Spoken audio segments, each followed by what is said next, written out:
A struggling single dad's last $13.73 and a broken-down van lead to a chance meeting with Elon Musk at a dusty gas station.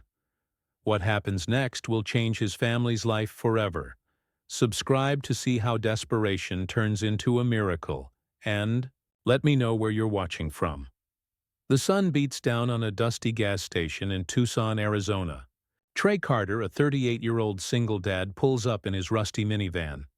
The engine sputters, and the gaslight blinks angrily. He checks his wallet. $13.73. Two kids wait for him at home. Dinner, rent, broken AC. The weight of it all presses on his shoulders. Inside the gas station, Trey buys $10 of fuel, barely enough to reach his next rideshare passenger. The cashier, a tired teenager, doesn't look up.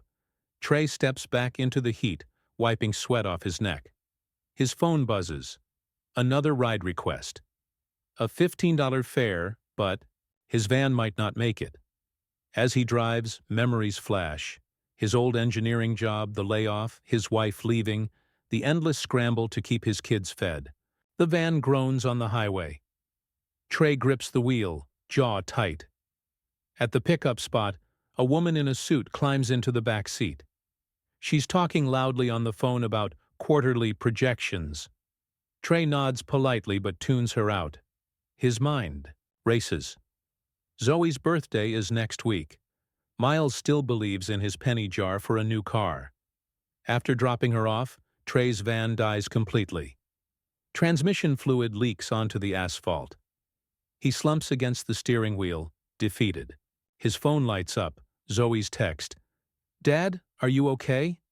Before he can reply, a sleek black car pulls beside him. The driver's door opens. A tall man in a plain black t-shirt steps out. Trey doesn't recognize him at first. The man walks over, squinting at the van. "Rough day?" he asks. Trey shrugs. "You could say that." The stranger crouches, inspecting the leak. "Old Odyssey. These transmissions aren't cheap." Trey's surprised.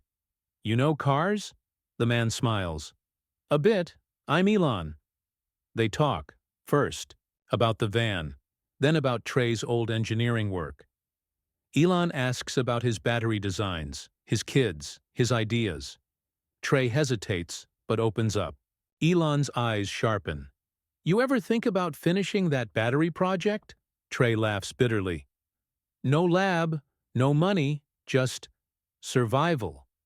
Elon stands, dusting off his jeans.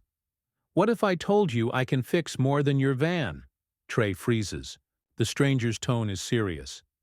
A tow truck arrives, called by Elon. Trey watches, confused, as workers haul his van away. "Meet me tomorrow," Elon says, handing him a card. "Bring your notebook." Trey stares at the card. Elon Musk. His chest tightens. "Is this real?" As Elon drives off, Trey's phone buzzes again. A text from an unknown number. "Your van will be fixed. 10 a.m. Don't be late." He looks at the Tucson skyline, the sinking sun painting the clouds orange. For the first time in years, hope flickers. Not a solution, but a spark.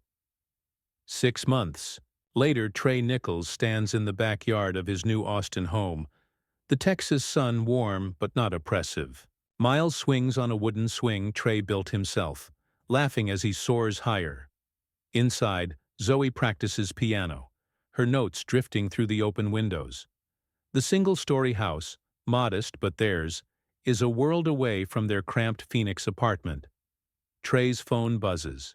Zoe texts, "Dinner's ready." He grins, calling back, 5 more minutes." Miles protests, but the promise of Zoe's crispy mac and cheese wins him over. They head inside, Trey's arm around his son's shoulders, savoring the ordinary joy of this moment. After dinner, Trey retreats to his home office, walls adorned with framed patents, and a photo of Zoe's drawing for Elon, a family portrait with a Tesla and rocket. He reviews lab results. His ceramic cooling system outperforms expectations. A notification lights up, a message from Elon. Prototype test results are in. Meet me at the lab tomorrow. The next morning, Trey walks into Tesla's Austin facility, greeted by engineers buzzing with excitement. Elon stands by a sleek car, its hood open. "Your design," he says, pointing to the battery array. "It's revolutionary. We're scaling production." Trey's heart swells. That weekend, the family visits a local park. Zoe reads under a tree while Miles plays soccer. Trey watches, reflecting on Elon's words at their final dinner in Phoenix. "Your resilience made you worth finding." Months earlier, during that pivotal dinner, Elon had revealed his team spent years tracking Trey down, recognizing the potential in his abandoned research. "You didn't quit," Elon had said. "That's why I knew you were the one to lead this." Now, as autumn leaves fall in Austin, Trey coaches Miles's soccer team. Zoe, now a straight-A student, debates science club topics. Their van, repaired and cherished, sits in the driveway, a symbol of how far they've come.